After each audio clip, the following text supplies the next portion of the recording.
कांचन अधिकारी जी, फिल्मी संगम चैनल पर आपका स्वागत है। नमस्ते। आप एयर होस्टेस बनना चाहती थी, फिर आपको नाटकों में भी रुचि थी, जी। लेकिन फिर आपने बैंक की नौकरी की, ये सब क्या था? एक्चुअली ये था ना कि मेरा जन्म हुआ है एक वेरी एजुकेटेड कोकणस्थ ब्राह्मण महाराष्ट्रियन फैमिली में।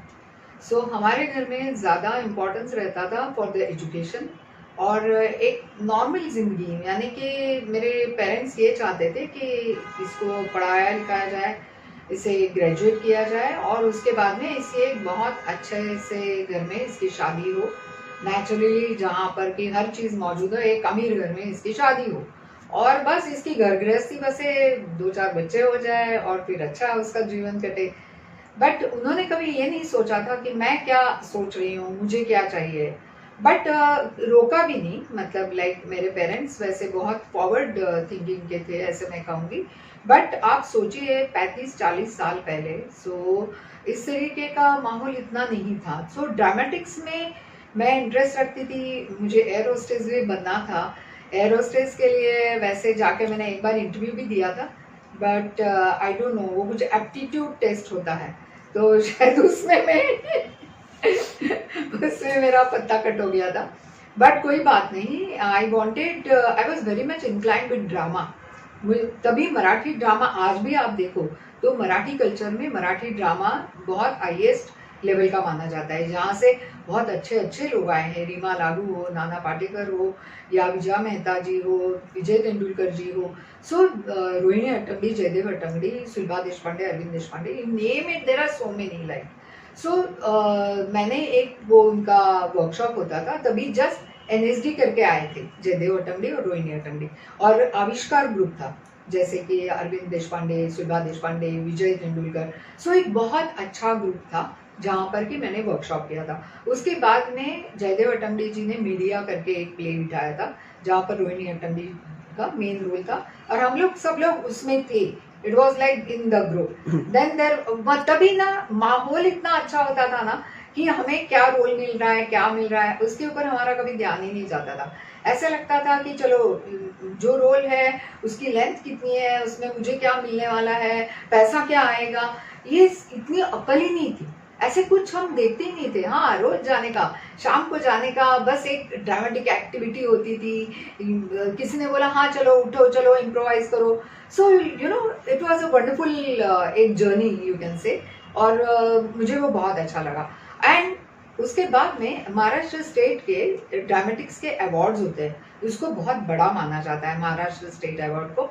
सो एक प्ले में मुझे वैसे अपॉर्चुनिटी मिल गई, because then I join Bank of India. मेरे पिताजी ने मुझे बोला कि तुम्हें कुछ भी अभी करना हो तो you earn and learn, you earn and do whatever you want. So मैंने बोला अब क्या करें, तो तब बहुत मेरे फ्रेंड्स लोगों ने बैंक के एग्जाम दिए थे। So I had also given the bank exam.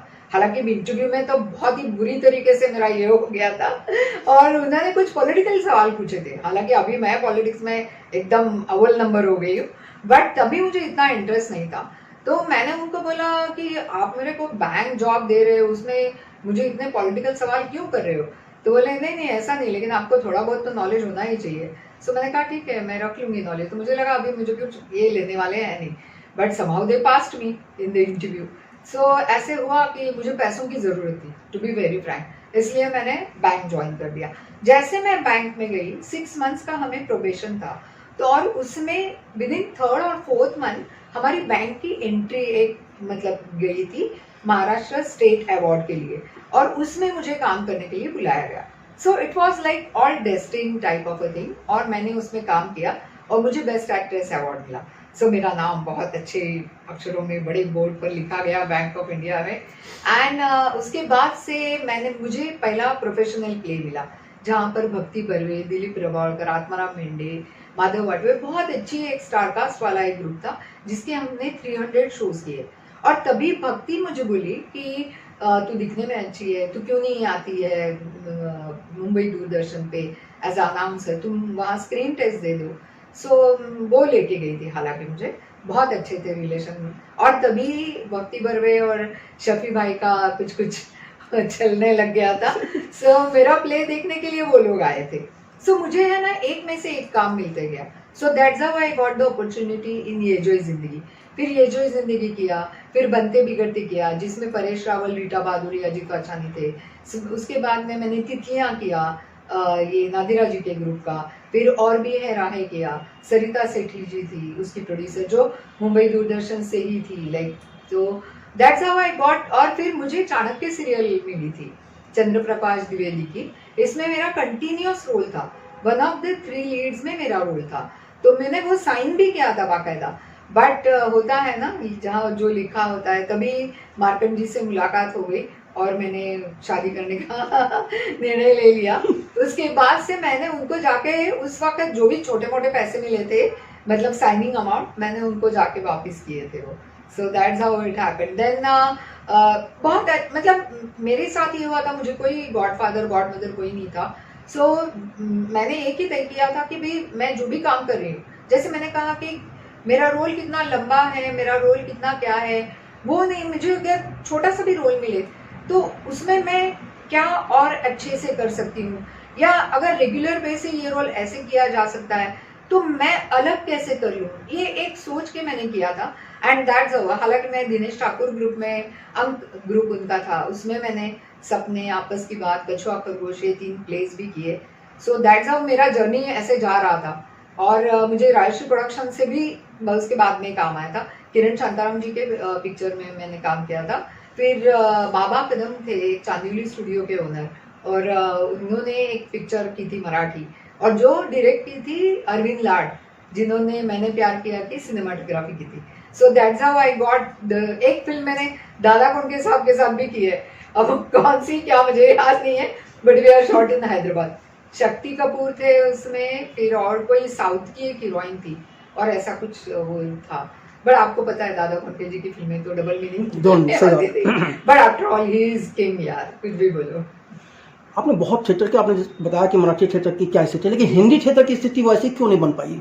कहाँ गड़बड़ी आपको लगती है? नहीं, बेसिकली क्या है, मराठी थिएटरों में ना एक मतलब जो पब्लिक आती है ना उनको भी रुचि होनी जरूरी है। सो और वीकेंड थिएटर होता है हिंदी थिएटर जो है, हिंदी थिएटर में कभी पैसे नहीं मिलते। मराठी थिएटर में कुछ ना कुछ चिटुकली, छोटे से भी हो, छोटा रोल करने वाले को भी थोड़े पैसे मिल जाते हैं। हिंदी में वैसे नहीं होता था। सो तब ये होता था कि पैसे कहाँ से मिले। That's how I pulled on. Some 4-5 साल तक मैंने बैंक ऑफ इंडिया का, मुझे बिल्कुल पसंद नहीं था वो job, across the table job, मेरे को वो टेबल वाला जॉब पसंद ही नहीं होता है।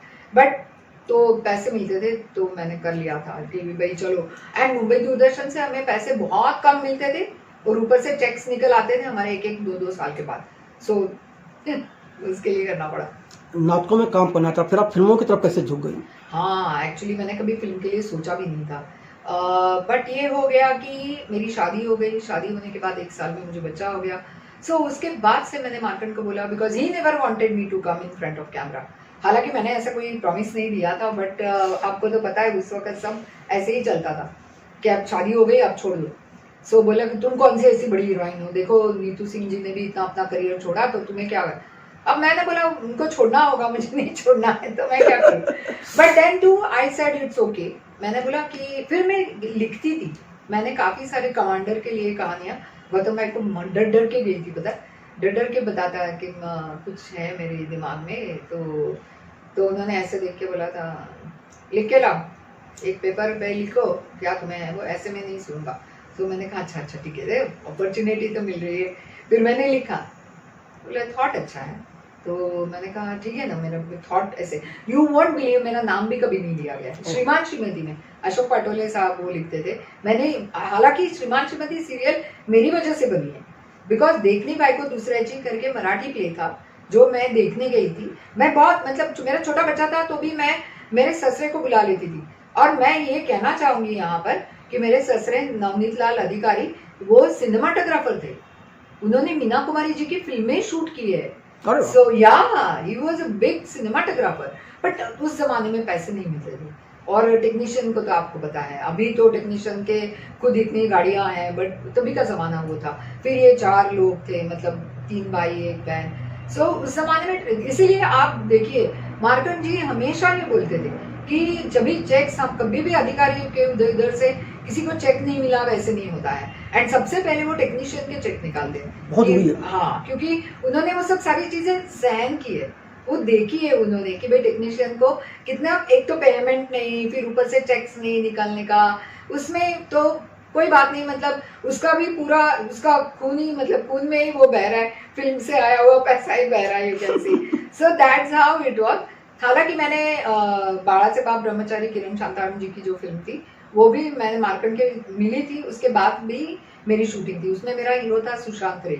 सो वो था, अशोक सराफ था, लक्ष्मीकांत बेर्डे, बहुत अच्छी कास्टिंग थी उसकी। तो like we shot in Rajkamal, so I was lucky to चरण स्पर्श करने को मिले थे वी शांताराम जी के। क्या बात। So it was very nice.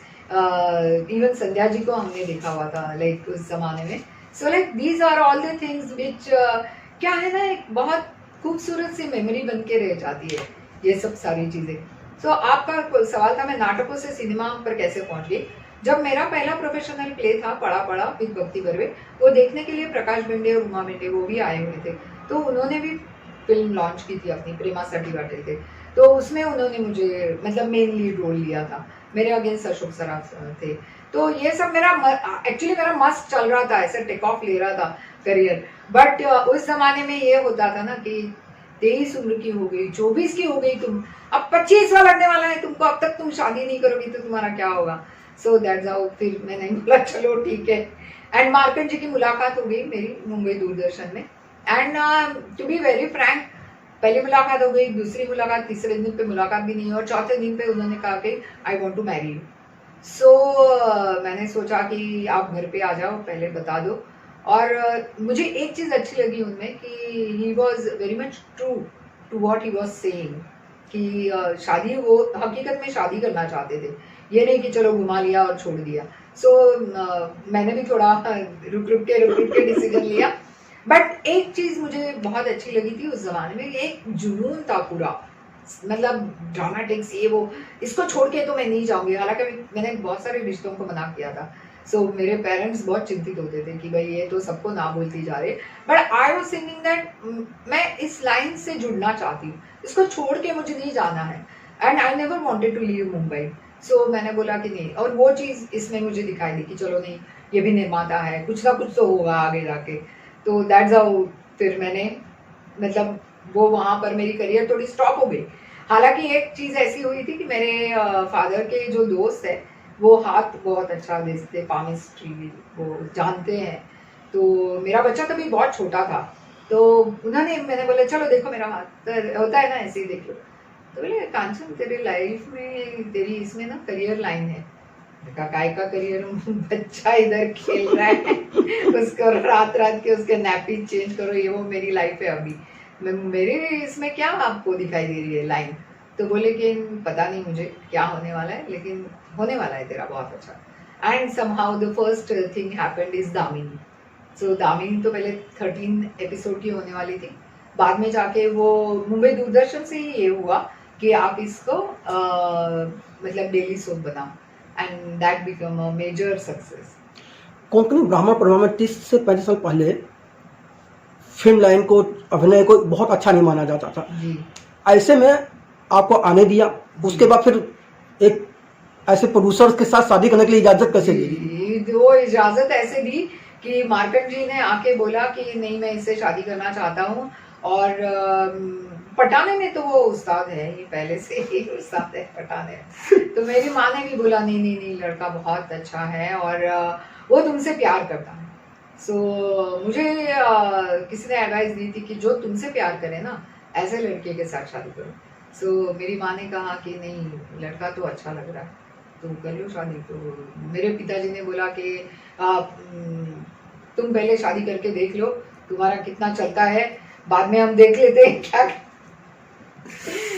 But हाँ नहीं, शादी आप मानेंगे नहीं, हम लोगों ने हाँ ना चल रही थी।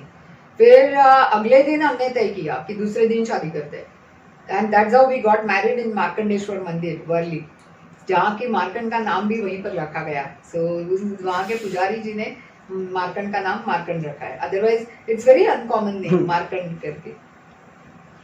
आपके पति जो नहीं चाहते थे कि आप एक्टिंग करें, इसलिए आपने निर्देशन की झुकाव किया?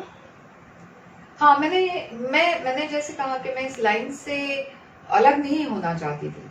सो मैंने कहा अगर मुझे एक्टिंग नहीं करनी है, मुझे तो कितने कॉल्स आते थे मुंबई दूरदर्शन से कि मतलब आज शादी हो गई तो किसी को इतना पता भी नहीं था। They used to call me every day कि आप आती क्यों नहीं है, आप आ जाओ, आप आ जाओ, आप आ जाओ। They never wanted me to go. तो मैंने उसके बाद में शक्ल भी नहीं दिखाई थी। लेकिन मैंने एक बात तय कर ली कि अगर मैं डायरेक्शन में गई हूँ तो अभी मैं कॉन्सेंट्रेट करती हूँ डायरेक्शन पर। फिर ये नहीं लगना चाहिए अंदर से कि अरे ये रोल तो मैं भी कर सकती थी। अगर वो तुम्हें लगता है तो फिर आप अपना जो डायरेक्शन का काम है हाफ हार्टेडली कर दोगे। सो मैंने वो वहां पर ये किया। Then I have got flair of writing, तो मैंने वो एक शुरू रखा। जो भी आइडियाज, थॉट्स जो भी माइंड में आते थे, I used to maintain the diary, I used to write it down. आज भी अभी भी लिखती हूँ मैंने 2-3 पेपरों के लिए, जैसे सकाळ पेपर है, पुण्यनगरी पेपर है, पुडारी पेपर है, उनके लिए मैंने कॉलम्स लिखे हैं, 1.5 2-2 साल लिखे हैं। So like that also I do. मुझे बहुत अच्छा लगता है। मुझे हर एक क्रिएटिव फील्ड बहुत अच्छी लगती है। कोई भी क्रिएटिव चीज हो मुझे बहुत अच्छी लगती है। ये जो लेखन का शौक है जी, ये डायरेक्शन में कैसे मदद करता है? जी एक्चुअली फिल्म या ड्रामा हो, कुछ भी हो, हालांकि मैं अभी फिल्मों में ही हूँ, अभी ड्रामा तो छूट गया है पीछे। So I talk about films. Films में आप ये नहीं कह सकते कि चलो इसके का ये इसने काम अच्छा किया। उसके मुंह में जो डायलॉग्स है वो भी अच्छे होने चाहिए। कहानी जो मेन है, कंटेंट, वो तो अच्छा होना ही चाहिए। ये सबसे इम्पोर्टेंट है। वरना आप देखो, specially I made Marathi films, तो मराठी फिल्म्स में क्या इम्पोर्टेंट होता है? कंटेंट। अदरवाइज आप हिंदी फिल्मों में देखो तो लोकेशंस आपको अब्रॉड के दिखाई देंगे, ज्वेलरी अलग से दिखाई देगी, ड्रेपरी अलग से दिखाई देगी, मनीष मल्होत्रा का ही मैं पहनूंगी। तो ये सब नहीं होता है। यहाँ पर कंटेंट, फिर वहां पर कंटेंट ना हो तो भी चले, वहां पर डांस, म्यूजिक अच्छा होना चाहिए, वहां पर 1-2 डायलॉग कुछ अच्छे मारे, एंड हीरो, सेलेबल हीरो, एक प्रपोजल बनता है। यहाँ पर प्रपोजल्स कम बनते हैं, यहाँ पर एक्चुअल कंटेंट वैल्यू पे ज्यादा स्ट्रेस होता है। आप जैसे देखो कि जो ऑडियंस है मराठी, वो ड्रामेटिक्स की तरफ बहुत ज्यादा झुकाव उनका होता है, बिकॉज ड्रामा में कुछ ना कुछ एक थॉट होता है जो थ्रो करते हैं। So that's how for Marathi feature film आपको एक अलग ट्रीटमेंट देनी चाहिए। अगर आप Hindi film, hardcore Hindi film बनाना चाहते हैं, वैसे मेरे दोगा तीसरा मेरी मेजर ब्लॉकबस्टर रही है, बाप रे बाप मेरी ब्लॉकबस्टर रही है। So there has been many. Mokla Shwas again मेरी फिल्म जो है, जो नेशनल अवार्ड तक गई थी, सेमीफाइनल तक नहीं मिला उसका अभी भी मुझे। सो जानवर उनको मिले, ऐसे मैं प्रे करती हूँ। But I want money also, show me money. यहाँ कदम कदम पर पैसा लगता है। फिल्म जन्म ऋण की जो कहानी है, जो विषय है, वो आपके दिमाग में कैसे आया? कैसे आपको लगा इस पर फिल्म बननी चाहिए? एक्चुअली ना, you can say 10-12 years back ये एक हुआ था कि एक लड़का जिसके माँ बाप ने उसको पढ़ाई लिखाई ये सब उसकी होके, he has gone to US में जाके उसने अपना सब नौकरी करने लग गया था ये वो, और वो यहाँ पर आके उसने उसके माँ बाप को बोला कि चलो हम चलते हैं, वो आप मेरे साथ ही चलो। और यहाँ का उनका सारा बेच बाज के टिकट निकाली थी यूएस जाने के लिए, एयरपोर्ट पर लेके गया था वो उन्हें। और वो फ्लाइट लेके चला गया पेरेंट्स को वहां पर छोड़ के। So they were totally abandoned, they are left with no money. ये रियल किस्सा हुआ था जो हर एक पेपर ने कैरी किया था, और वो दिमाग में था कहीं पर, बैक ऑफ माइंड पे। कोल्हापुर की एक लेखिका है जिन्होंने उस पर बुक लिखा था, तो उन्होंने एक दिन मुझे फोन आया, तो उन्होंने कहा कि मैं लेखिका हूँ और मेरी कुछ बुक्स मैं आपको भेजना चाहती हूँ। उन्होंने मुझे 2-3 बुक्स भेजे, तो उसमें से ये मैंने बुक पढ़ी उनकी। हालांकि इसमें उनकी कहानी में एक ये था कि वो लड़का चला गया, बस वहां पर वो कहानी रुकती है। बट मैंने कहा ये तो इंटरेस्टिंग पॉइंट है, या इससे आगे वर्कआउट करना होगा। बट मुझे लगा कि आज की तारीख में, मैंने गूगल किया, फिर 32,000 केसेस मेरे को मिले। या इट इज देयर, गूगल आप करो आपको पता चल जाएगा। 32,000 केसेस है अबेंडेंड पेरेंट्स के। मतलब यहाँ तक मुझे, और इस फिल्म का नाम मैंने इसीलिए रखा कि जो जन्म देने वाले हैं उनकी तरफ भी आपका ऋण है। जैसे हम बोलते हैं समाज की तरफ अपना कुछ ऋण है, तो सबसे पहले तो ऋण आपका अपने माँ बाप की तरफ है। तो ये एक बहुत टची सब्जेक्ट है, और थोड़ा जनरेशन गैप का भी इसमें ये किया गया है। And I don't want to blame the children, आज की जनरेशन को मैं ब्लेम नहीं करना चाहती हूँ, उनके भी अपने प्रॉब्लम्स है। बिकॉज जिस तरीके का टफ कंपटीशन आजकल उनके सामने है, हर एक बंदा हार्डवर्क करता है, ऐसा नहीं है कि हार्डवर्क नहीं करता है, और अभी उनके सामने बहुत एवेन्यूज भी ओपन है। आज आप देखने जाओ तो आज एक आरजे अगर कोई है तो उसको भी बहुत सारे बाकी इतने रेडियो चैनल्स है कि जिनके साथ उनको कंपटीशन करनी पड़ती है। जब अमीन सयानी साहब थे, he has lead the you can say foundation for it, but आज की तारीख में आपको उनकी जितनी हाइट पाना बहुत मुश्किल है। There are so many people, so उनके लिए भी एक टफ है सारी चीजें। ये नहीं कह सकते कि भाई अरे बच्चे तेरे को तो एजुकेशन दे दी, अब तू आराम से कर ले। It's not that easy. आज नौकरी मिलना भी टफ हो गया है। आज आप हर चीज आपको चाहिए होती है, हर एक को आईपैड चाहिए, हर एक को आईफोन चाहिए, और वो सब देख के हर एक को ऐसे लगता है कि मैं क्यों, मेरे पास ये क्यों नहीं है। जबकि हमारे बचपन में मुझे ऐसे लगता है कि वी आर लकी कि हमारे बचपन में हमें कभी ये नहीं लगा कि मेरा फ्रॉक क्या है, या मटेरियल मैंने कौन सा पहना है, या मेरी चप्पल कौन सी है, या मैं कौन सी गाड़ी में बैठ के जा रही हूँ। और मतलब मटेरियलिस्टिक थिंकिंग जो था ना, वो जीरो था तभी हम एक निखड़ आनंद हमको मिलता था। हम रास्ते पे खेलते थे, हम लंगड़ी खेलते थे, हम लगोरी खेलते थे, हम वो छुपा छुपी खेलते थे। वो दिन कहाँ चले गए।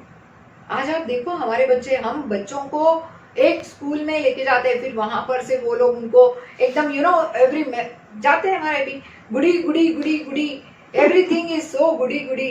फिर उनको भी वैसे कपड़े डालो, उनको भी वैसे ये करो।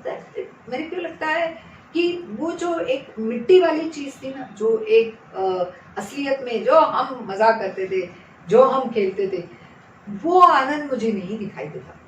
आज के बच्चों के मतलब जो खेल कूद करते हैं, वो आनंद आपको दिखाई देगा। झुग्गी झोपड़ी में जो बच्चे खेलते हैं ना, उनके चेहरे पर वो आनंद दिखाई देगा। मुझे नहीं तो आपने अपने फिल्म में क्या दिखाया, लेकिन आपको नहीं लगता कि जब से ये संयुक्त परिवार, ज्वाइंट परिवार टूट गए हैं, एकाकी परिवार हो गए हैं, और माता पिता दोनों काम करने लगे हैं जी, तो बच्चे को जो अकेलापन मिलता है वो भी कहीं ना कहीं माता पिता से दूर ले जाता है उनको।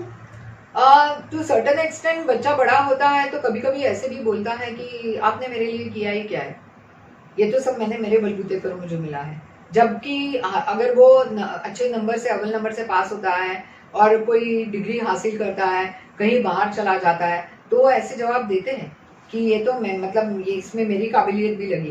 पर तेरी काबिलियत तब प्रूव हो गई जब माँ बाप ने तुझे अच्छे स्कूल में डाला। माँ बाप जा के काम करके पूरे दिन भर, मतलब ये नौकरी करके या कुछ भी बिजनेस सोच करके उसने पैसे जोड़ के तेरे को सिखाया। सो कुछ भी हो, तुम्हारी काबिलियत जरूर है, लेकिन ये कभी भूलना नहीं चाहिए कि अल्टीमेटली जो भी कुछ हमें मिला है, हमें खाना खिलाया, हमारे लिए रात भर माँ जागती है, हमें उंगली से पकड़कर चलना सिखाते हैं, हमें बोलना सिखाते हैं, क्या कुछ नहीं होता है। सो लाइक वो ऋण जो है वो किसी को भी नहीं भूलना चाहिए। आपकी जो फिल्म के कलाकार हैं उनका चयन आपने कैसे किया, क्या कैटेगरी रखी आपने उसके लिए? एक तो सबसे पहले मनोज जोशी है, तो वो तो बहुत बेहतरीन कलाकार है, और इसमें जो उसने काम किया है ना, और मुझे बहुत अच्छा लगता है जब इंसान स्क्रिप्ट पढ़ता है पूरी तरीके से, क्योंकि मैं बाउंड स्क्रिप्ट के बगैर जाती नहीं हूँ। वहाँ जाने के बाद मेरा मीटर डाउन होता है। सो मैं बाउंड स्क्रिप्ट से वहाँ बैठ के आराम से सीन लिखे जा रहे हैं, वैसे नहीं होता मेरा पूरा थॉट प्रोसेस, क्योंकि 1.5 से 2 साल मैं काम करती हूँ स्क्रिप्ट पर। ओनली स्क्रिप्टिंग मेरा 1.5 साल मिनिमम खाता है। सो वो पूरा कंप्लीट हो जाता है।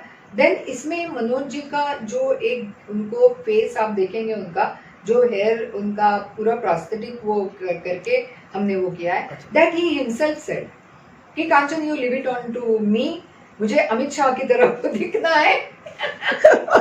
और वो उसी ने करवाया। बोला मैं तेरे को देता हूँ, प्रोस्थेटिक मेकअप होगा मेरा, ये होगा वो होगा। अरे मैंने बोला इसका बिल ही इतना आ रहा है। बोला नहीं वो सब मैं देख लूंगा, तू यही करेगी। सो मैंने कहा चलो ठीक है, at least he is taking interest in his role, you know that thing. फिर सुकन्या है, सुकन्या कुलकर्णी जो बहुत बरसों से वो काम किए आ रही है। और आप एक चीज मैं उसके लिए कहना चाहूंगी कि इसने जब भी कुछ उसका रोल में रोने का ये है, she has not used glycerine at all, कभी भी नहीं। मतलब मैं बोलती हूँ नल को पानी नहीं आएगा बट इसके आंख में फटा। और हकीकत में इन दोनों की केमिस्ट्री पहले आभार माया सीरियल में उन्होंने काम किया था some 30 years back या 25 years back. So the same pair has come back. So एक जो गिव एंड टेक उनका है ना वो पहले से ही एक एस्टैब्लिश्ड है, उनको पता चलता है, कहने की जरूरत नहीं होती है। जो एकदम वो मतलब मंजे हुए कलाकार हैं उनको तो कहने की जरूरत नहीं होती है, जस्ट इतना कहना पड़ता है बस एक पैसा थोड़ा कम या एक आध दो पैसा थोड़ा और ज्यादा रख दो, कहने की जरूरत ही नहीं पड़ती, because they know the lines, they know the things कि क्या करना है, इसमें देना क्या है अपने को। So, मैंने जब ये मेरी फिल्म देखी है, एक तो मैं कहूँगी इसकी यूएसपी इसकी स्टोरी है, another thing is that we have shot in Dapoli. Dapoli में बहुत ही अच्छा माहौल है, मतलब वहाँ के जो, और मुझे ड्रोन वगैरह बहुत चलाया मैंने उसमें, क्योंकि वहाँ का समुंदर किनारा किसी ने देखा नहीं है। जैसे कोकण रीजन में पूरा समुंदर किनारा है, लाल मिट्टी, नीला पानी, नीला आसमान, और उसमें पूरे नारियल के पेड़, सुपारी के पेड़, वो आप देखेंगे ना पहला, इट्स ब्यूटीफुल। सो वो है, मुझे हाईवे पर ड्रोन चलाना था तो वो सारे परमिशन तटकरे साहब ने मुझे दिलाए, सो उसकी वजह से वो सारा मुझे करने को मिला। Then there is a scene on T2 international. हालांकि T2 इंटरनेशनल बहुत कॉस्टली है, 1 घंटे का 5 लाख रुपया है, बट मतलब 1 घंटे के हिसाब से, और मराठी फिल्म के लिए तो it's a big this thing.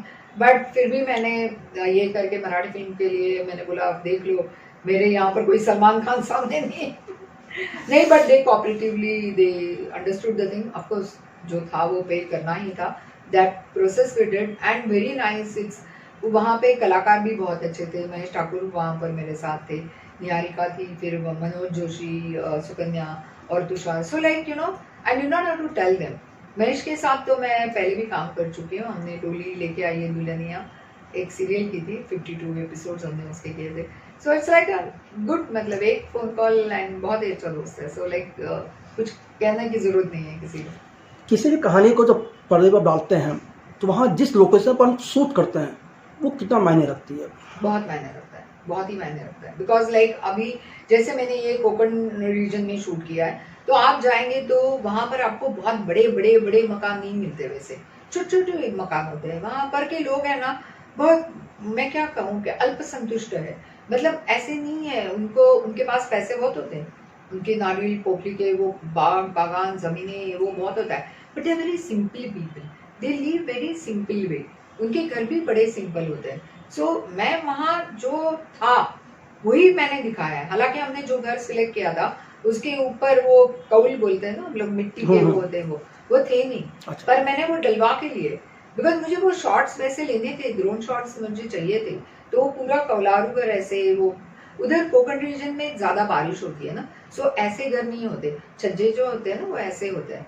सो वो वैसा जो एक लुक आता है ना, वो ऊपर रेड कलर का एक, मतलब हाँ रस्ट कलर ऐसे, so that comes out very nice. मायने तो रखते हैं, location has to be good. या जन्मदिन देखकर जब दर्शक बाहर निकलेगा तो क्या सोचेगा, अपने साथ क्या ले जाएगा?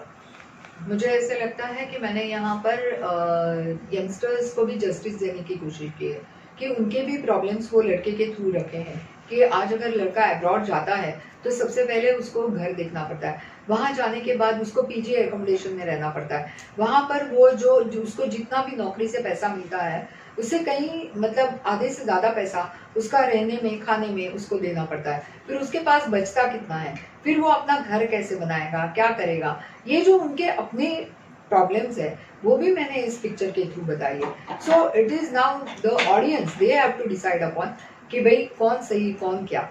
बट एक होता है कि आप दोनों को साथ साथ लेके भी चलो, अपना भी काम हो जाएगा और उसका भी काम हो जाएगा। या दोनों जनरेशन में आप कहीं भी जाइए, generation gap is bound to be there, but उस जनरेशन गैप को किस तरीके से एक आसान वे से अपन फिल कर सकते हैं वो देखने की जरूरत है। आप अभिनेत्री भी बनने जा रही हैं, अभिनय भी करने जा रही हैं वापस? अभिनेत्री आपने बहुत ये किया है मेरे लिए जी, पूछा है मुझे, अभी मैं करना चाहूंगी जरूर, व्हाई नॉट। अब तो कुछ बोलेंगे नहीं मार्केट में अब तो हो गया सब कुछ। बेटा क्या कर रहा है? मेरा बेटा अभी अधिकारी brothers, he is looking after, he is the managing director now. या और गौतम भाई का बेटा रवि अधिकारी, ही हैज डायरेक्टेड कर्मी जो अभी आई थी हॉटस्टार पे, so he is into direction. Yes Kanchan ji, फिल्मी संगम में बात करने का आपका बहुत बहुत धन्यवाद। Thank you sir.